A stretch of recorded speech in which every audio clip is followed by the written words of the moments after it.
Hi, this is David Breslow, and I want to welcome you to the Wired to Win seminar. And I want you to look forward to having a really great time during this seminar because I'm going to do a couple different things.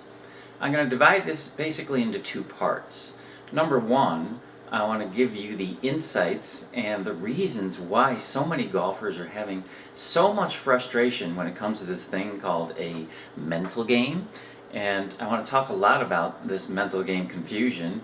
And then after that, I want to get into some of the actual insights and the basis for this Wired to Win program that I've been teaching for over 20 years and why it is so different, why it is so unique, and why I do not need to give you any psychology, any tips, any strategies, any theories, or any concepts, and yet you are going to find improvement in your game that happens very quickly and very consistently. Also, in the second part of this seminar, I want to go over some of the more common questions I get asked. Things like, how do I take my range game to the course? What should I focus on during a round? How do I do a really good pre-shot routine? And how do I play more consistently? Things like that. I want to answer those questions specifically as well, so make sure you stay tuned to the entire seminar. And at the end, I want to give you some information. If you want to go deeper with this and you want to go any further with it on your own, I'm going to tell you how to go and do that. So, a quick introduction about me first. You may not know who I am. Again, my name is David Breslow. I have been a golf performance coach for over 20 years, the weekly contributor to the Golf Channel in the mental game area on the website. Also been on the Golf Channel a couple of times as a guest as well. I work with pro and amateur golfers all around the world, delivering this unique program that I call Wired to Win. I'm also the author of the book called Wired to Win, The Mental Keys to Play Your Best Golf, and that's available on Amazon.com. So, what is it about this mental game? What is the deal? Well, I tell golfers anytime they call me that their mental game is actually 100% of their game, and I can prove it. Because it's really interesting to me when I go to different golf clubs or golf courses, and I do lectures and presentations live, of course, and I talk to a lot of golfers, of course, across the world. And I can tell by the way they describe it that many golfers, the majority, think the mental game is somehow separate from their actual game. And it's really not. Because they'll say things like, oh, my mental game wasn't very good today, or I need to go work on my mental game. They talk about this as if it's somehow separate, like a 7-iron is separate from the rest of the clubs in your bag, which it is. But when it comes to the mental game, I generally ask, how much of the game do you think is mental? The average responses I get will be anywhere from 10% to 90, 95% even. The average response I get is 75. That's the average across all golfers that I tend to speak to. But here's the reality. The way I teach it now, I'm going to prove to you right now why the mental game, as I teach it, is 100% of your game. And there's no doubt about it. As I teach it, there are only 3 components to the mental game. Just 3. They are your mind, your body, and your emotions. That's it. Now that's not the proof. Here comes the proof. The proof is that every time you put your hands on the golf club, all 3 of those elements are in play. You can't stop it. And I say to clients all the time, I dare you to find a time when that's not true. I dare you to find a time when you put your hands on the golf club that all 3 of those elements, your mind, your body, and your emotions, are not part of what's going on. And some of them with the bigger egos, and I talk to a lot of big egos in the game of golf, of course, and they will say to me, yeah, Dave, I'm going to find one. I'm going to find one. And I say, well, go ahead. I wouldn't waste your time if I was you, but I guarantee you, you're not going to find one. And nobody ever has. Because the reality is, there isn't one. Every time you put your hands on the golf club, your mind, your body, and your emotions are part of the equation. You cannot separate them. Which is why the Wired to Win program is so unique, which I haven't gotten into yet, is because I don't need tips or strategies to help you play better. Believe it or not, all I'm doing is teaching laws of human performance. And these are the laws by which your mind, body, and emotions get back in sync. And when those 3 items are in sync, everything you do better. And that includes on and off the golf course. That's the beauty of it. That's why I like talking about the laws. So this thing we call a mental game is very, very confusing to a lot of golfers. In fact, 85% of the golfers I talk to tell me they're pretty much fed up with hearing things like, well, just be more positive. Well, just think of a good memory and you'll feel better. Or just breathe a little bit more. And focus on the positive things from the day before or the hole before or whatever it might be. All of these things are fine. I'm not saying that they don't work. They do. But the problem is they're not solutions. Every golfer I speak to, I ask, do you use tips to help you play better? Every one of them says yes. And then my next question is, how long do those tips last? That's when they usually start laughing. And I say, why are you laughing? And they go, well, because they don't last that long. That's the most common answer I get to that question, how long do your tips last? The answer is, not that long. So then I say, well, why do you keep looking for them? And they go, well, I don't know what else to do. And of course my answer is, I do. Because there really is no need for tips. The golf world has convinced us, and I think it's a big mistake, but the golf world has convinced us that we need tips and strategies in order to improve the way we play the game. But here's my problem with the tips, and most golfers know this, they don't last. Think about it this way. What if you lived in a house or a home or an apartment where the foundation was falling apart? The pipes were rusting and the wood is rotting. Would you go to the store and buy a bunch of paint and paint the outside of the house and then just feel better assuming that everything's fine? No, you wouldn't do that. Yet that's what we do when we get a bunch of tips and try to apply them to our game. Basically what's happening is the foundation, meaning the mind, body, and emotions, the inside structure, is falling apart. And we think that tips or strategies are going to help make that better or stronger, and they're not. That's why they don't last. Tips, by their very nature, are designed not to last. They're temporary solutions to put you over a speed bump. But in essence, you really haven't changed any. And that's why it's so frustrating where golfers will say to me, well, I got a bunch of tips and I don't even know which one to use. I used one on Tuesday, and then I played on Friday, and the same tip didn't really work. Well, that's why it doesn't work, because you don't own them. All you're doing is borrowing an idea from somebody that you heard something and you thought, wow, that's a good idea, and you tried using it, and it worked maybe once or twice or a little while, and then it didn't work anymore. Very, very frustrating. That's why when golfers call me and they're asking me questions, I won't give them tips, because they don't realize the questions they're asking me are basically begging me to give them a tip, a quick solution, a quick hit solution to help them get over the speed bump. But that's not what golfers really want. So here's my problem with the typical approach. Basically two problems. Number one, they will agree with you that your problems are your problems. So when you call somebody and they say, hey, what are you calling for? And you go, well, I procrastinate and I'm not as confident as I want to be. I don't trust my golf swing enough, especially in pressure situations. I don't think I handle pressure very well. I get a little negative. I get stressed out when things don't go my way, whatever. And the list goes on and on and on, right? Well, most people, when they hear that, will agree with you that your problems are your problems because you think those are your problems. So that's myth number one, because I disagree with that. I will never say to you that those are your problems, even though you'll say to me, yes, they are, and I'll say, no, they're not, and you'll say, yes, they are, and I'll say, no, they're not, and we'll go back and forth with that for a few minutes until you get very frustrated, and then I will tell you, you don't have those problems.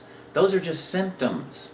I'm not saying you're not having the experience, you are, but those are just symptoms of the one single problem that you have, only one, and that problem is you, because you do not yet understand the laws by which your mind, body, and emotions are producing outcomes all the time on the golf course and off. And once you learn them, you realize how true that statement is. So you actually only have one problem. All these other things that you just listed are not really problems, they're symptoms. And if you were my doctor and I came to you and you just treated my symptoms, I'd fire you on the spot. I don't want you treating my symptoms, yet that's what the majority of programs are doing. They're giving you tips and strategies and theories and concepts to help you kind of go over those symptoms that you think you have as problems and help you get better at them. So that's problem number one, or myth number one for me. Myth number two is that their way of handling your so-called problems is to give you, like I said, these tips, or what are often called coping mechanisms. Now, I will never help you or anybody else be a better coper. The reason? Look it up in the dictionary. Coping leads to mediocrity, in my opinion. And I'm guessing that's not what you want, on or off the golf course. Here's why I say this. Go to your dictionary, look up the word cope. The synonyms you will see are things like to deal with, to get by, to manage, to handle, to struggle with, and my all-time favorite, to survive. Now I ask you, do you really aspire to do any one of these things? Do you really want to just manage and handle things on the golf course? Do you really just want to struggle with and survive around the golf? I don't know anybody that wants to do that.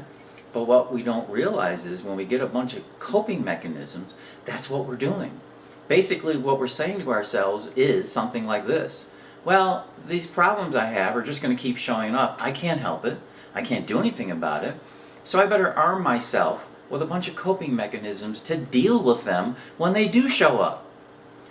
Think about what you're doing. That's backwards. You've already resigned to the truth in your mind that these issues are going to keep showing up for you. They're not.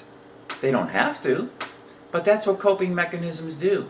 They keep you in that state of mind where, okay, I'm resigned to the fact that this stuff's going to happen to me, so I better deal with it better. I better find a way to deal with it, so I'll get some coping mechanisms. So I'm kind of well known for this question. When people call me and they download all their issues and problems on the golf course and so on, and I stop them and I say, look, I got one question for you. Are you interested in getting more tips and coping mechanisms to deal with the issues you just told me about? Or do you want to create something new starting tomorrow? Almost every time I ask that question, there's a moment of silence. I can almost hear the gears grinding if I'm on the phone with somebody, or if I'm face to face, I can see the gears grinding, because they thought they heard what I said, but they're not sure. It's not a question people are asked very often. And they look at me and they go, really? What? I said, yeah, it's that simple. It's that simple. I just want to know if you just gave me a whole list of problems you think you have on the golf course. I just want to know if you're looking for more tips and strategies and theories and concepts to deal with those things better, or if you want to create something new starting tomorrow. Well, eventually, after a few seconds of thinking about it, most people, actually everybody, says, well, I'd rather create something new starting tomorrow. And my response to that is, well, great, then I'm your guy. If you told me you wanted more coping skills and tips and strategies to deal with that stuff, I would send you away. I would say go back to whoever you spoke to before, go to the library.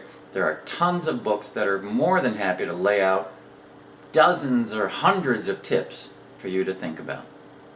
I won't do that to you because most golfers already understand that that's not a solution. And the tips are good. Again, don't misunderstand me. I'm not saying the tips are bad. They're great. Many of them are fabulous. But they're not solutions. They're temporary solutions that go away, and then you have to run around searching for more and more after that. So that's my problem with the tip approach. So Wired to Win is not going to give you any tips. I'm not going to give you any real tips today either, but you're going to see why. So now I want to do this little exercise with you that'll help explain why change is so difficult. So I have a rather crude drawing here. It's called the circle exercise. And so what I want you to do is, on a sheet of paper, grab a pen or a pencil, and what I'd like you to do is draw 2 circles on a page like this. Now don't laugh too much, because this is awfully crude. This is not high tech right here. Draw 2 circles on a page that look like this. 2 circles, one next to the other one left, one right on the page. Here's the idea. And label them as this is here, circle 1 and circle 2. Okay? So in circle 1, we're going to call that my current conditions. Call that my current conditions. So in that circle, I'd like you to list 1, 2, or 3 things that are currently obstacles to you playing your best golf. For example, typically what goes in there are lack of confidence, lack of trust, lack of clarity, inconsistency, negative self-talk, things like that. These are the most common things, and I know you're very familiar with them.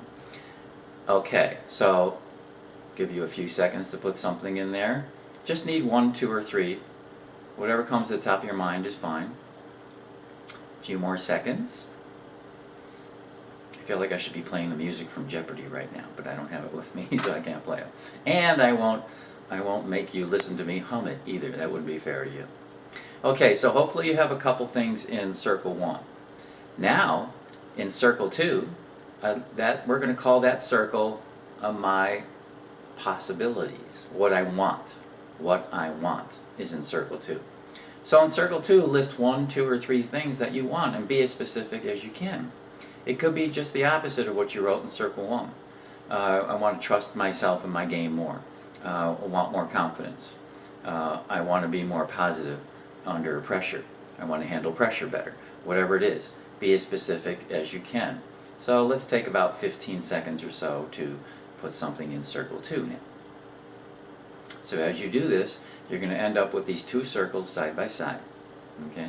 Circle 1 is your current conditions. Circle 2 is what I want. Okay, so at this point you have these 2 circles. Here's the point of this exercise. Notice on the paper, let me show you this once again. Notice on your paper that these 2 circles do not touch each other. There is no bridge, there is no connecting point to the circles. Okay? Now the point of that is you can hang out in circle 1 and try to fix all, I'm going to call it the junk. You can try to fix all the junk in circle 1 and it will never get you into circle 2. This is why players have so much frustration, because we have been taught along the way to look at what's not working and then rationally look at it and say, okay, I need to improve this. That makes perfect sense, right? Here's the problem with it.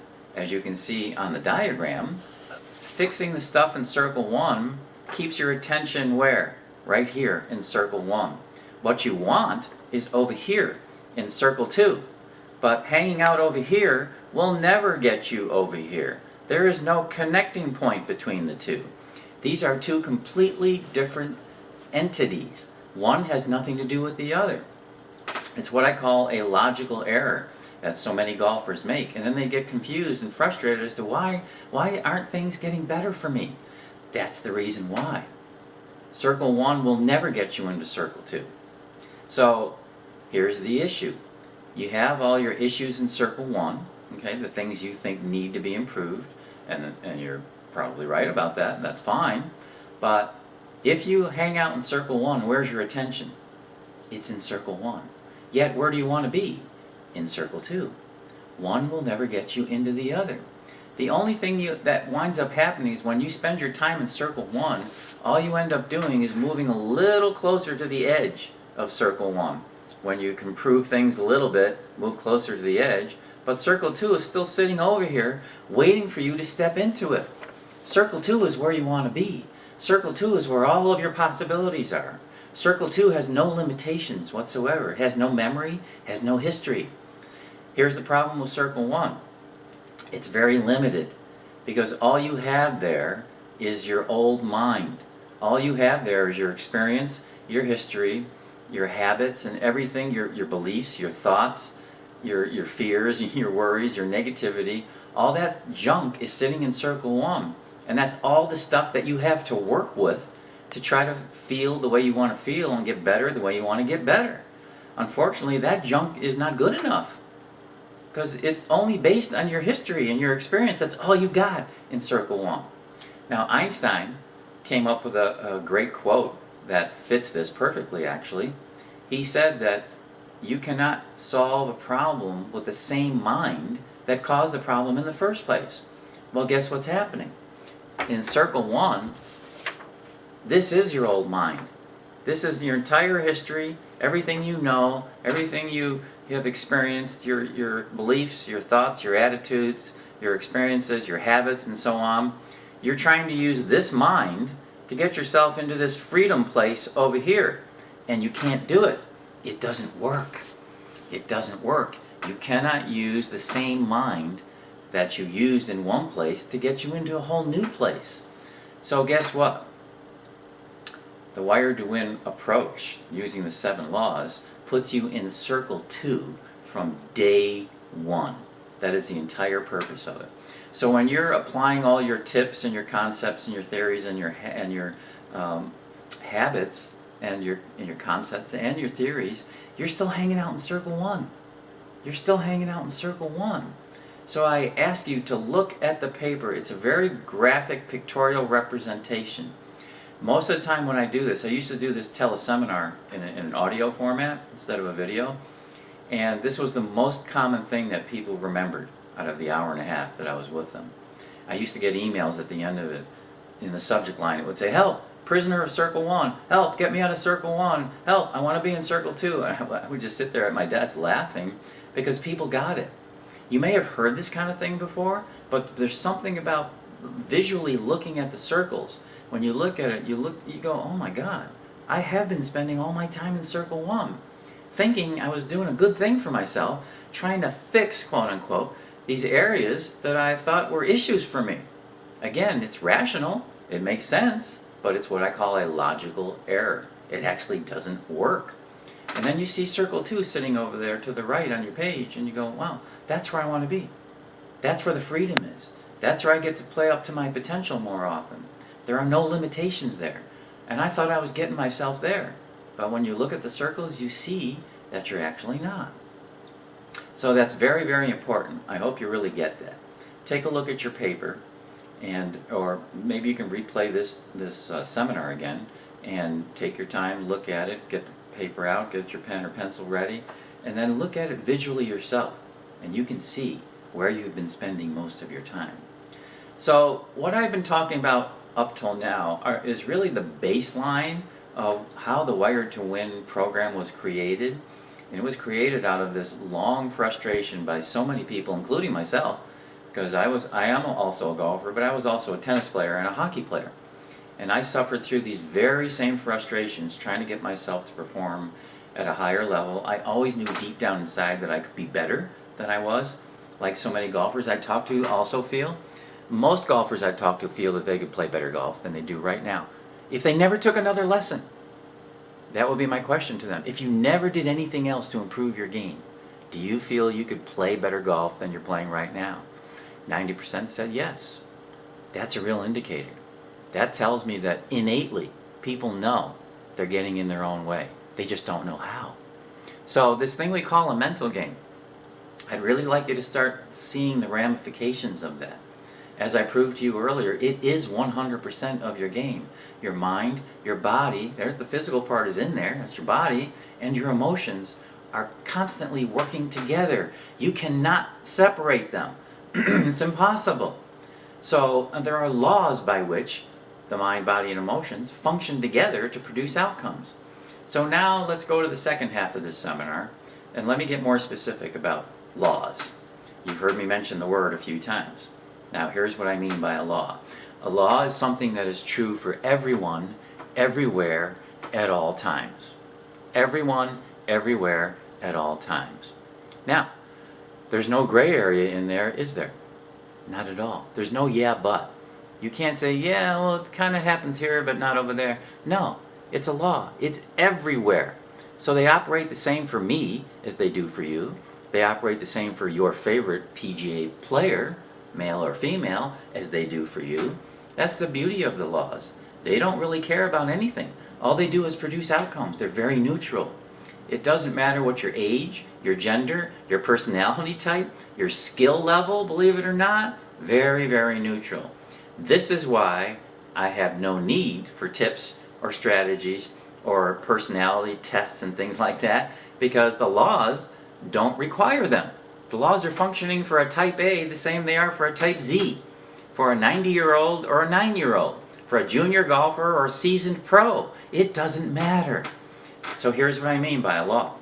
I'll get even more specific. I just defined it for you, something that's true for everybody, everywhere, at all times. Now here's a couple examples. These are not the laws I'm talking about in my program. Law number 1 example, the law of planting. Let's say you plant an apple seed in the ground. Yet, you pray and you chant and you talk to everybody all you want because you want watermelon to show up. You can do anything you want, but a watermelon is not going to show up. Only an apple is going to show up. Why? Because I said so? No. My opinion doesn't mean anything. Neither does yours, actually. It's a law. If you plant an apple seed, a watermelon is not going to pop out of the ground. It can't. It's a natural law. Here's the second example. A law that everybody is familiar with. Gravity, right? Gravity. So let's say you and I are up in an airplane and we're going to parachute. We're flying at 15,000 feet and it's your turn and the door opens and you step over to the door, and before you step out you turn to me and you say, Dave, I don't believe in gravity, never have, never will. I'm just going to look at you and I'm going to smile and I'm going to say, okay, that's great. And then you step out. What's going to happen to you? You know exactly what's going to happen. You're going down. Why? Because there's a law called gravity. Do you think gravity or planting or any other law cares what you believe about it or what your opinion is? Now, I tell golfers all the time that your belief in the laws really is not necessary and your opinion of them is completely irrelevant. People have a funny reaction to that. Are you telling me my belief is not important? Yeah, that's what I'm telling you. When it comes to the laws, I don't know anybody else that's saying something like this, but it's true. I think you can see that your belief doesn't affect gravity one bit. Gravity doesn't care what you believe. Gravity doesn't care what I believe. You step out of that plane, you're going down. It's simple. Doesn't care whether you're 90 or you're 9 or you're rich or you're not so rich or you're a 10 handicap or a 30 handicap or a pro golfer or an amateur golfer or a developmental tour golfer. Gravity is gravity. It's a law. All laws produce outcomes. All laws produce outcomes. So what you have on the golf course and what you don't have on the golf course are a direct result of these laws in action. So here's an example of one of the laws I do talk about in the program. This is one of the foundational laws. It's not one of the 7. I talk about 7 laws of performance. This is a foundational law. And the law is, the more honest you are with yourself, the quicker you get what you want. Basic. What does that mean? That means what you're willing to see, you can change. What you're not willing to see about yourself, and be honest, you can't change. So if I'm working with somebody and they're not willing to see some truth about themselves, I just tell them, look, you just made your journey that much more difficult. You just made the trip that much harder for yourself. Because the reality is, when you're willing to see something about you, it can't hurt you anymore.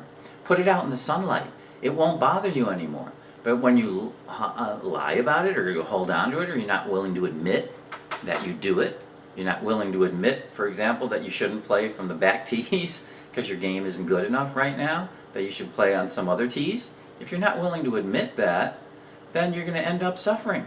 And you're going to end up being frustrated in your rounds of golf, and you're going to shoot higher numbers on your scorecard than you really should. Things like that. So it's really interesting. That's a basic law, and it's true for everybody. I don't care whether you're Tiger or Phil or if you were Jack when he was playing or anybody that's playing now. It doesn't matter. It's exactly the same for everybody. That's why I love talking about the laws. So it's very, very, very interesting when the laws come up. The more honest you are with yourself, the quicker you get what you want. A basic law. Again, not one of the 7 laws that I talk about, but it is a foundational law that I tell everybody, because everything is going to move forward from there. Everything. So now, let's take a look at some of the questions I posed before. One of the most common questions I get has to do with, how do I take my range game to the course? Now, this seminar is not about teaching the 7 laws, so I can't do that here. The program, by the way, is called 7 Laws, 21 Days, Change the Way You Play the Game. And the reason it's called that is because after each law, you have 3 days to apply it for yourself.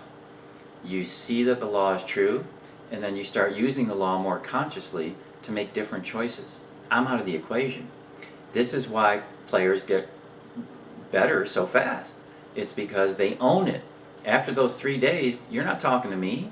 You're out there applying the law, you're seeing how real it is, and then you're learning how to use that consciously. The law has been governing everything you've been doing up until now anyway. Now you're just going to use the same law and be conscious about it. That's why you own it, and that's how you get better so quickly.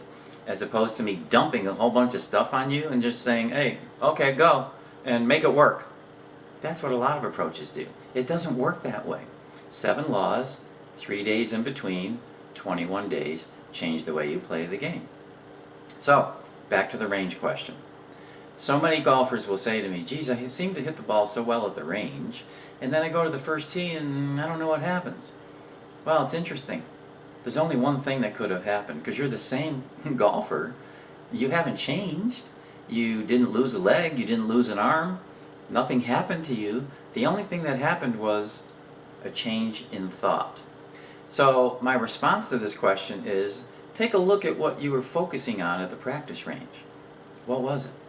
Chances are, for many golfers, they're focusing on things like, hey, I just want to get a rhythm here. I just want to feel the golf club in my hands. I want to take some nice rhythmical swings that feel good to me. That's what they're paying attention to. And they tend to take better golf swings at the range. Then they go to the golf course, and what are you thinking? Geez, this counts now. Now I'm playing the game. Everything I do is added on my scorecard. And all of a sudden, these thoughts now create a whole bunch of pressure and a whole bunch of expectations that you did not have at the driving range. So my advice to you for that question, again, now this question puts me in that position of giving a tip, which I'm not crazy about, as you already know. People call me all the time and they'll ask me for a tip about something, and I'll just say no. I have a program.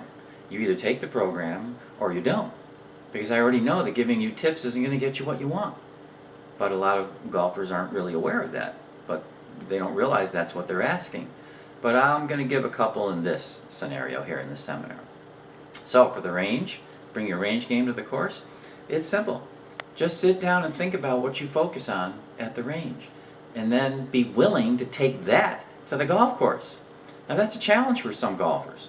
You mean you want me to go to the first tee and just focus on rhythm and just feeling the golf club and just taking a nice rhythmical swing? You want me to focus on that on the golf course? Why not? Why not? You're hitting beautiful shots at the range doing that. Why wouldn't you want to take that to the golf course? Please, think about it. Think about it. Consider what I just said. It's working over there. Why wouldn't you take it to the range? Because I guarantee you the only thing that changed between the range and the golf course was a thought. That's it. That is all that changed. It is that simple, believe it or not. Yes, it is that simple. In fact, my nickname in the golf world and the personal development world is Mr. Simple.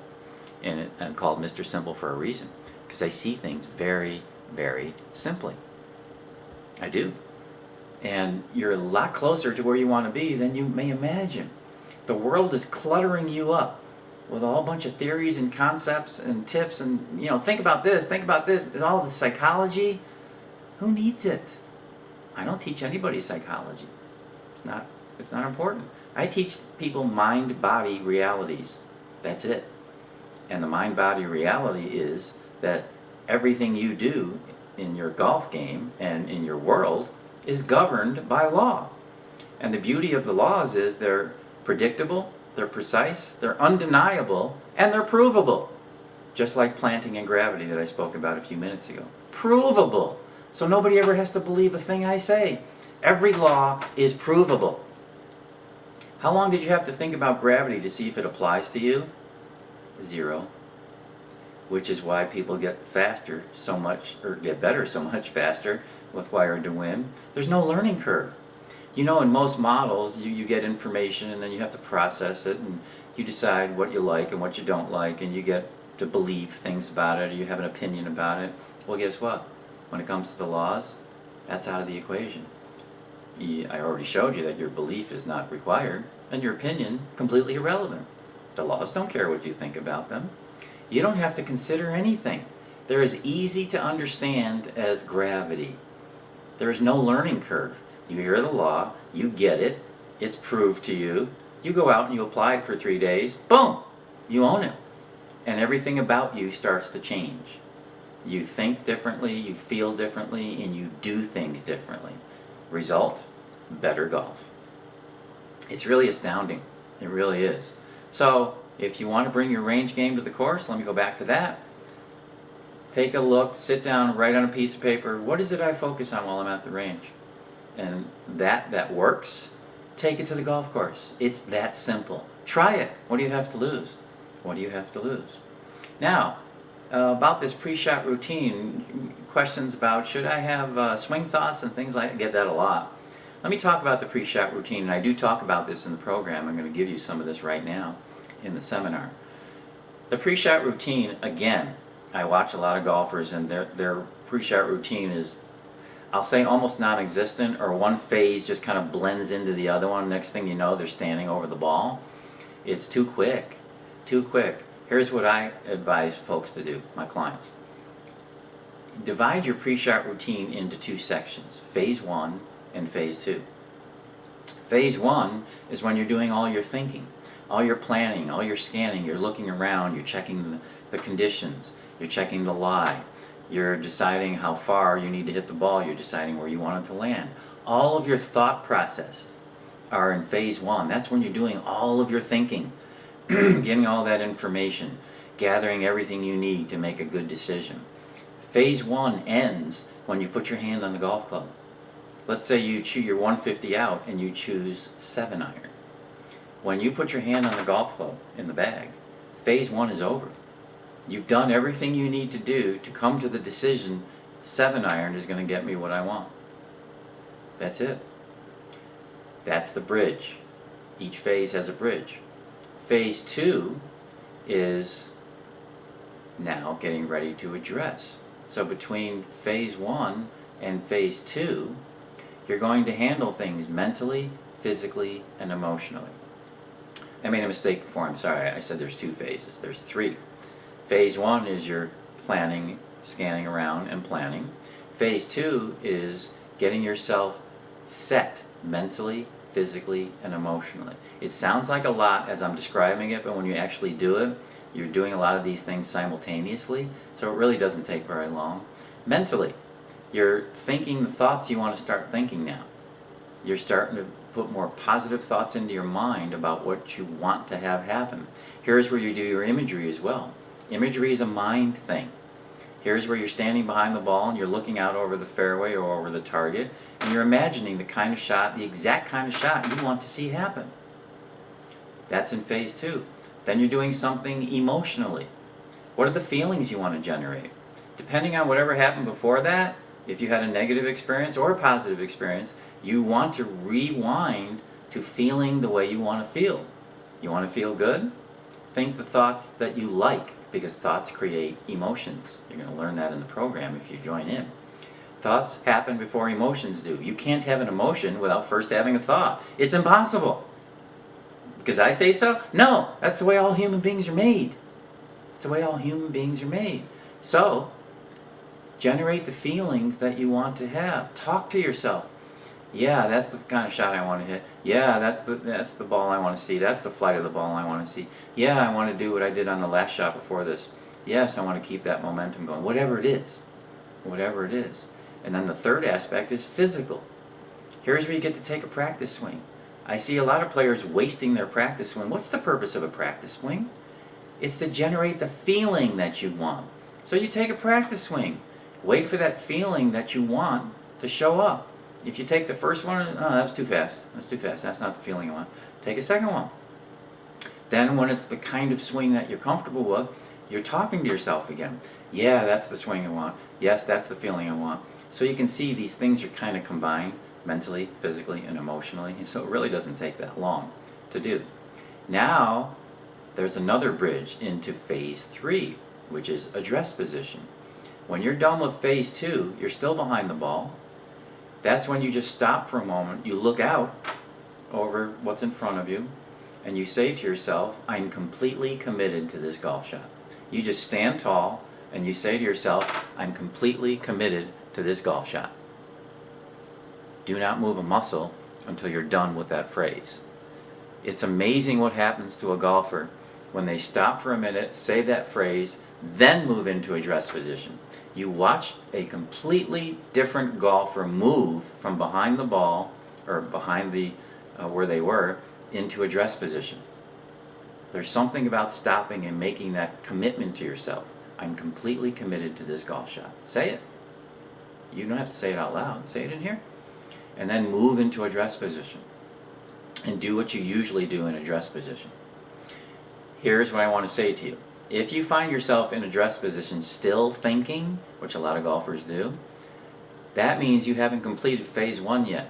Because think about this. If you've done phase 1 properly, there's nothing else to think about. Nothing. You've collated all the information already. You've checked all the scenarios already. That's what you did in phase 1. That's when you get to use the left side of your brain that is analytical and makes choices and is conscious. That's where that strength is. You figured out 7-iron, and you figured out the kind of shot you want to hit. What else is there to think about? So if you're standing over the ball and you're still thinking, step back, because you're not done with phase 1. Clean it up. When you're done, then step back in. But that's the indicator to you that you have not finished phase 1. Here's what I'm suggesting. If you practice this for 2 to 3 weeks, you will see a huge difference in the way you set up and prepare to hit every single golf shot. It's pretty astounding. I get a lot of emails from golfers who have done this, and they thought they had good pre-shot routines. So the basic question for you is, does your current pre-shot routine put you into position mentally, physically, and emotionally in the highest position? If the answer is no, then you're not taking advantage of what you have. Try this routine I just said to you. 3 phases. Phase 1 is where you're gathering all your information. Phase 2 is where you're putting back your mind, your body, and your emotions in sync. Phase 3, address. And don't forget the bridges. The bridge between 1 and 2, hand on club. The bridge between 2 and 3, that firm statement, standing tall, where you are, standing tall, I'm completely committed to this golf shot. So that's a lot of the pre-shot routine that I talk about in the program. Try it. I think you'll be very happy with the results. Another common question I get is about clarity. Like, what should I focus on? A lot of golfers have somehow gotten in the habit of focusing on what they don't want. Don't go left. Don't go right. There's water over there. Don't go right. There's the rough is very high over there in the fairway. Whatever it might be. Here's the reality. Clarity is king in this kind of a scenario.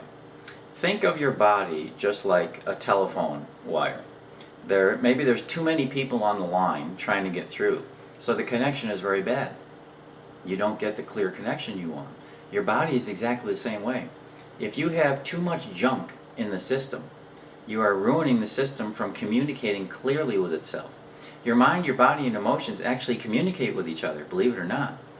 By law, they produce outcomes. You've heard me say this already. So, if you're unclear about what you want on any given golf shot, do not be surprised if you get unclear results. And what that translates into is taking a less than your ability golf swing.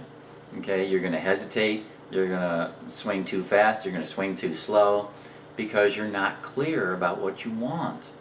So the idea of saying to yourself, I don't want this, I don't want that, understand that the mind doesn't know what to do with the word don't. In fact, it deletes it because it doesn't know what to do with it. So, for example, if you say to yourself, don't go left, the message you're sending into this system is go left, because the word don't is deleted by your mind. It doesn't know what to do with that. So go left is what you're sending. Now you have this little struggle going on, because innately you know you don't really want to go left, yet you're telling your body, which listens to the messages you give to it, you're telling it to actually go left. Now you have this internal struggle, which is why you take these less than ideal swings and you get less than ideal results. That's what happens. That's really what happens. Let me check something real quick here, because I actually made myself some notes about some things I wanted to talk about. And, okay, yeah, I want to talk about the range. Consistent golf. A lot of players ask me about consistent golf. How do I play more consistent?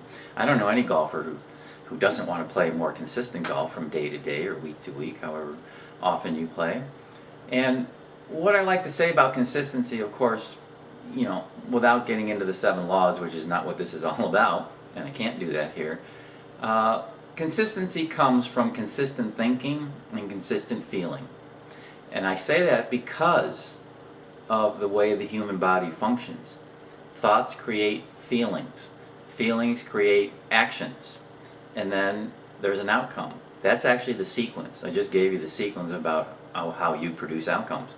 Thought comes first. Thought triggers emotion. Emotion triggers physical action. Physical action triggers an outcome. That's it. 4 steps. That's it. 4 steps. So if you want to play more consistent golf, sit down and check yourself out. What are you thinking? And what are you feeling? Because I can guarantee you that if you think consistently and then you will feel consistently, you will get more consistent results. That's the way it works. Does that sound too simple? It's really not. It's really not. It's not difficult at all. Again, the society has made us feel like this is such hard work and it's really difficult and you got to struggle and you got to do this, and I'm sitting here going, no you don't.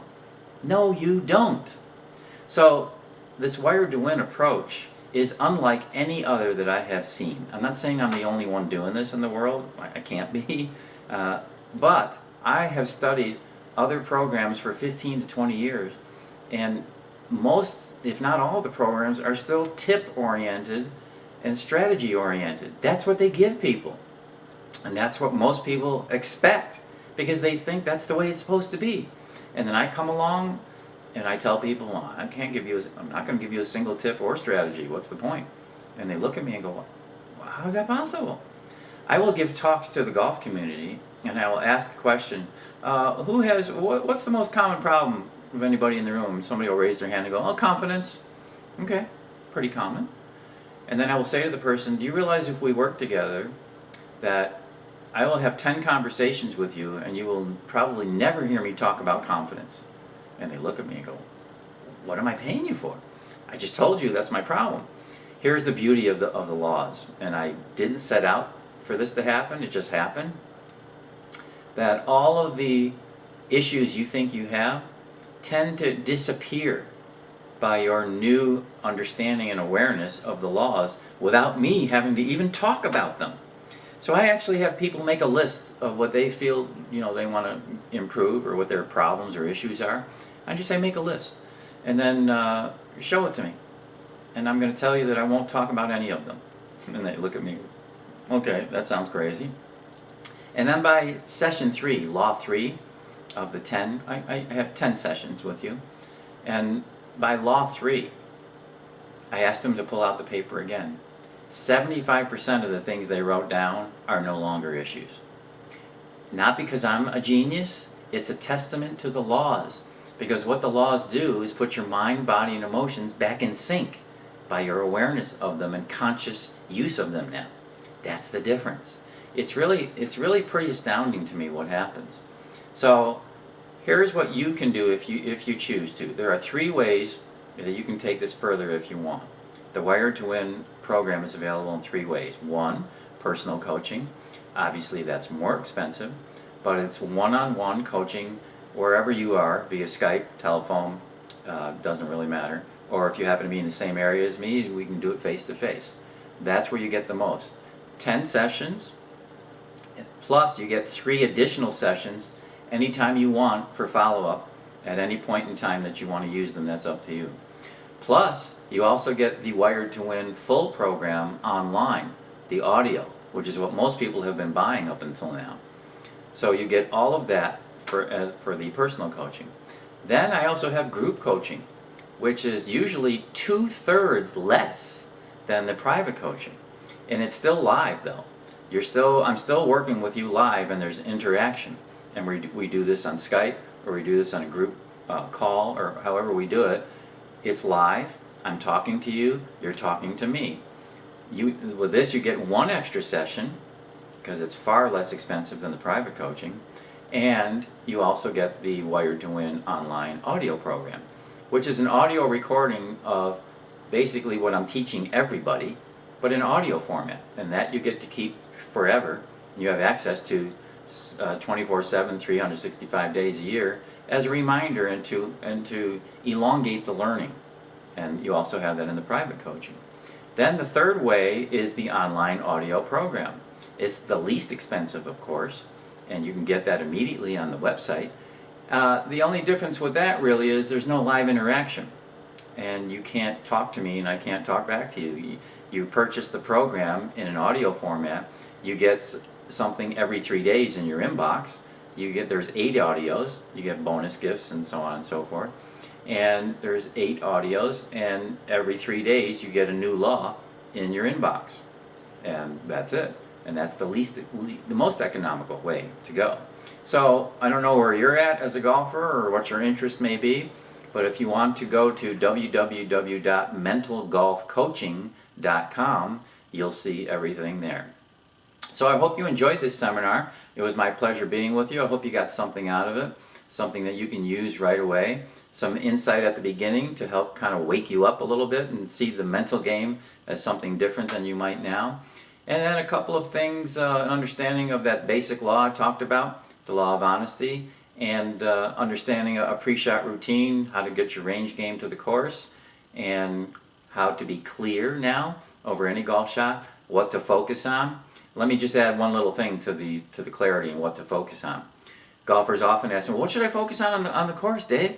I don't know, my mind is all over the place. I think about this and I think about that.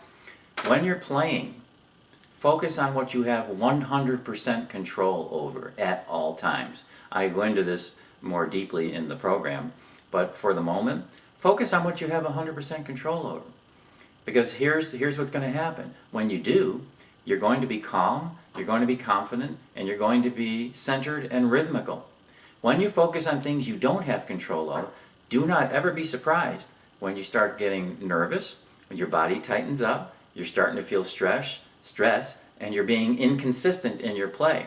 These are natural byproducts because of the way this system is put together. When you're focusing on what you don't have control over, your body's freaking out. Because if it could speak, it basically would be saying, hey, you keep asking me to do stuff I can't do, so now I'm freaking out. When you focus on what you have 100% control over, your body settles in. And if it could speak, it would say, thank you. Thank you, you're asking me to do something that I can actually do right here, right now. Leave me alone, and I will do it for you. This is where the trust comes in. So, I really enjoyed the seminar with you today. I hope you enjoyed it as well. If you have any further interest, I hope you do. Go to that website again, www.mentalgolfcoaching. Take advantage of one of the 3 ways of being involved with Wired to Win: personal coaching, group coaching, which tends to be the most popular because it's much less expensive, and the benefit, you still get the benefit of the live interaction and the extra individual work. You get 1 private session at the time of your choosing. With the personal coaching, you get 3 extra sessions at the time of your choosing. And then there's the online audio. Wired to Win, 7 Laws, 21 Days, change the way you play the game. So my pleasure to be with you. Take a look at the circles, see where you spend your time, and start to realize that where you really want to be is in circle 2, and Wired to Win is the way to get there. Where you don't want to be is hanging out in circle 1, trying to figure out what the heck to do with all the things you think are problems that really aren't problems to begin with. So, my pleasure being with you. Dave Breslow saying thank you very much, and talk to you soon. Take care.